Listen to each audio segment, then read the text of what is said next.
it's almost impossible for people to see me doing something else. Because you did that one so well that we can't see you as something else. That thing that you were so great at, you'll never be able to do it again. Why would a 1990s TV icon famous for a feel-good dance torch the only black billionaire who could reboot his entire acting career? Alfonso Ribeiro's 7-word tweet, "I don't need or ever want that man," looked like petty shade in May 2024. Today, with a $260 million misconduct suit threatening to implode Tyler Perry's studio empire, it reads like a neon warning flare the rest of Hollywood missed. Tonight, we'll connect 30 years of breadcrumb clues, typecasting traps, deleted IG lives, hush-hush DMs, and the civil complaint that could topple America's largest black-owned studio. Stay to the end, because the deeper we dig, the clearer it becomes that silence can be the loudest scream in show business. Alfonso Ribeiro's resume should have been Hollywood platinum. Broadway prodigy, the tap dance kid, a Pepsi commercial with Michael Jackson at 12, and by 19, the lovable Carlton Banks on NBC's Fresh Prince of Bel-Air. Yet when the Banks family hugged goodbye in May 1996, the phones froze. Casting directors saw a sweater vest meme, not a multifaceted actor. "Playing Carlton was the greatest and worst thing that ever happened to me," Alfonso sighed on a 2024 podcast, explaining that the role stopped me from acting. By 2005, he was pitching indie scripts, hustling voiceover work, hosting game shows, anything to prove he could be more than Tom Jones karaoke. Every meeting circled back to 3 hopeful words: call Tyler Perry.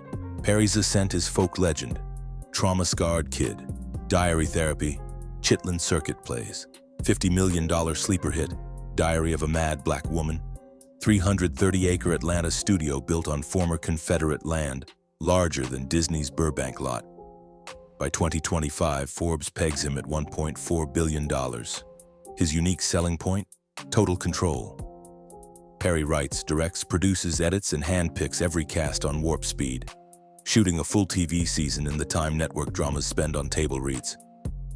For black actors iced out of mainstream backlots, his yes feels like divine intervention, but absolute power has a mirror. One man who can grant careers can also quietly erase them. Supporters call him philanthropic. Skeptics whisper cult of personality. That's the stage Alfonso tiptoed onto, only to spin on his heel and leave. December 5th, 2023, 11:38 p.m. Actor Christian Keys, BET's Saints and Sinners, opens an impromptu Instagram Live.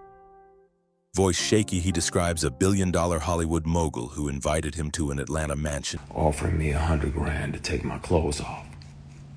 He said, "I don't have to touch you.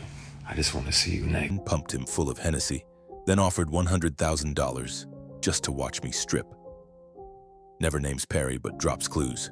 Biggest studio in Georgia, Medea money. Keys says he got scary calls and yanked the video in 48 hours. Entertainment shows yawned, TikTok forgot, but fan accounts screen recorded it.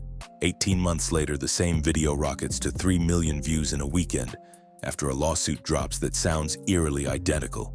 June 14th, 2025, actor Derek Dixon, known as Dale on BET's The Oval, files a 46-page civil suit in LA Superior Court, naming Tyler Perry, individual, Tyler Perry Studios, TPS Production Services LLC.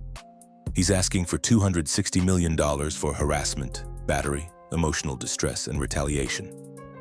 4.2 alleged timeline year key event allegation, 2019. Gala meet cute Perry calls Dixon a star in the rough, swaps numbers. November 2019 cast in Ruthless first job offer. January 2020 mansion guest room unwanted bed entry after drinks. March to October 2020 filming The Oval texts. What's it gonna take for guiltless essay? Screenshots filed as Exhibit DX14. March 2020 set. Choke scene mirrored off set. Dixon says Perry reenacted the stunt backstage, whispering, "Bet you like that." June 2021 second mansion stay underwear tug plus just relax whisper. June 2024 EEOC complaint PTSD diagnosis, Dixon quits show. June 2025 civil suit $260 million sought.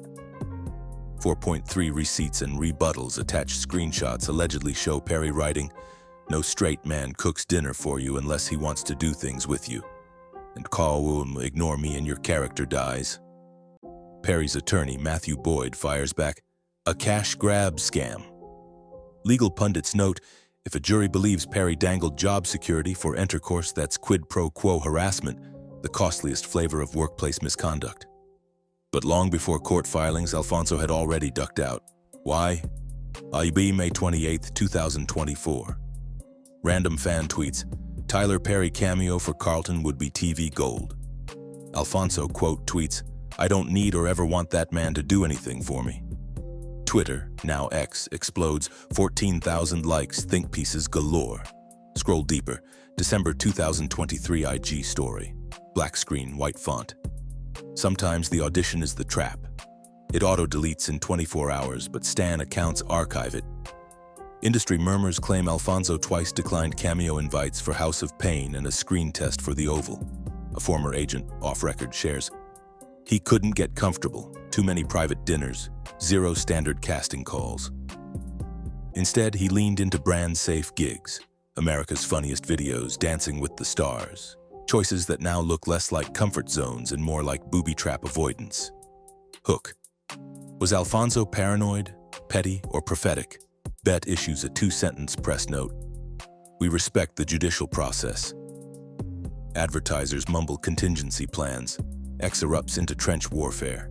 Hashtag peak hour mentions snapshot POV, believe Dixon 198K, black men can be victims too. Protect black moguls 152K, this is a witch hunt against black success. Tyler Perry canceled 68K calls to boycott Medea reruns, but long before court filings, Alfonso had already ducked out. Why? Journalist Jamili Hill warns on MSNBC, "We can't shelter alleged abuse behind racial loyalty." Podcaster Dr. Boyce Watkins counters, "They're trying to cancel another self-made black billionaire. Stay woke." Debate lines draw blood. Tweets flying, cable news lower thirds, op-ed headlines. Hollywood has processed Me Too complaints, but almost always with women accusers. Men accusing powerful men, rare, messy, and often disbelieved. Civil rights lawyer Benjamin Crump reminds viewers, black male vulnerability is culturally taboo. Adding queer implications makes it nuclear. Derek Dixon's claim forces a new conversation. Can a male A-list mogul be a predator while preaching Christian morals on screen? Trauma therapist Dr. Marcus Ellis adds, "Victims sometimes endure longer precisely because society says you're a man, fight back."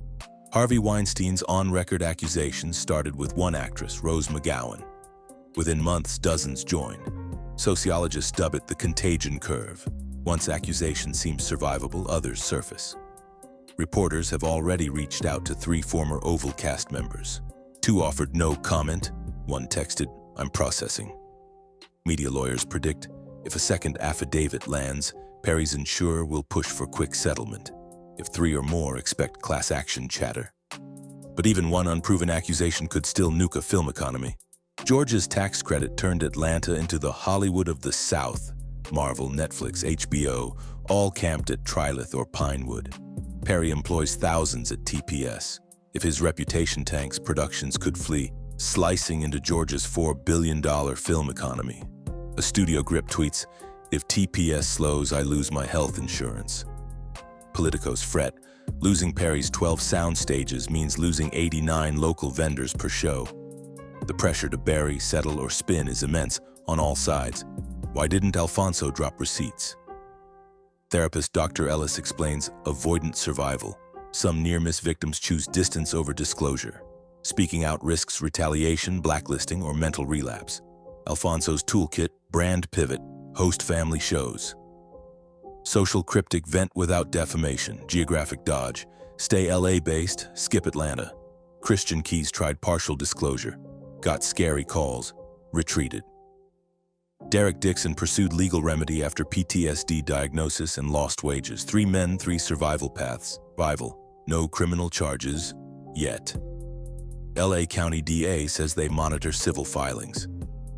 Criminal burden equals beyond reasonable doubt. Civil equals preponderance. Translation, Perry could settle financially, admit no guilt, avoid jail. Key dates: September 2025. Pre-trial conference. January 2026 discovery deadline. Perry may sit for videotape depot. May 2026 earliest trial window unless settled. If gag order settlement lands, we may never hear sworn testimony, and Alfonso's warnings stay smoke without fire. Imagine three futures. Quiet settlement, NDA silences Dixon, Perry writes an 8-figure check, TPS keeps humming. Courtroom showdown, jury awards damages, triggers insurance crisis, advertisers flee, Perry rebrands but empire shrinks. Cascade effect. 2 more actors sign on. Prosecutors file criminal charges. Sutter Me Too 2.0 hits Atlanta, rewriting power dynamics across Black Hollywood. Which timeline wins depends on evidence we haven't seen, and voices still deciding whether to speak. Alfonzo Ribeiro never sued, never live-streamed, never named names. He simply walked away. That quiet no now resonates louder than any court transcript. So viewer, here's your mirror moment. When opportunity knocks but your gut whispers danger, do you dance through the door or pull a Carlton pivot and moonwalk out? Drop your thoughts below, respectful only. Allegations aren't verdicts. Courts settle facts. Conversations like this reshape the culture that made them possible. Thanks for watching. Protect your peace, question the power, and as always, keep dancing. But only to music you choose yourself.